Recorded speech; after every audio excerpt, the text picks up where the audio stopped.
Ya Allah'ın adı. Bəh. Tınar bala, gül bala. Marmalat, nanəli konfet bala. Nə tərsən? 3 ildən sonra Tınar bala qayıtdı gənə Eli bala məktəbinə. Tınar bala bizim Işıqlar şəhəri Mingəçevir şəhərindəndir. Buradan bütün Eli bala məktəbinin Tınar balalarını salamlayıram. Sən xoş gəlibsən. Bu bizim ikinci dərsimiz. Ya Allah'ın adı. Bunları da qadaqadmadak oldu. 3, 4.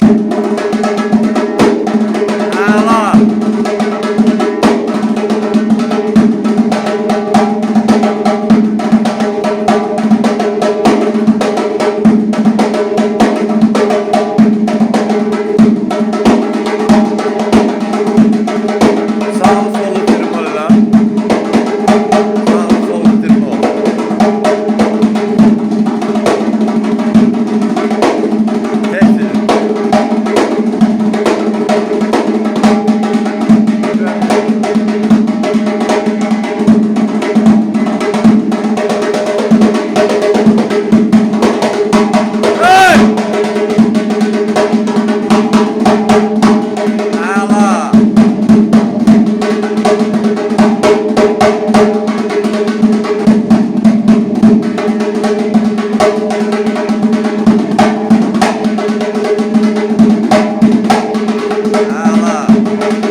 Tabii canında.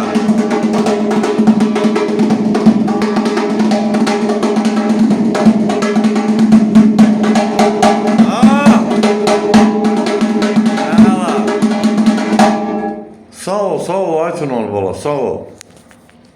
Evlərin müəllimi yaşayış yeri Gəncə şəhəri, iş yerimiz Dəmiryolçular Mədəniyyət Sarayının qapısı, xalqın ballarının üzünə açıqdır. Biz hazırıq, qəbul eləyək. Nəyi biliriksə də, sən tələbə qadan alaram. Sağ ol, Allah, gözəl.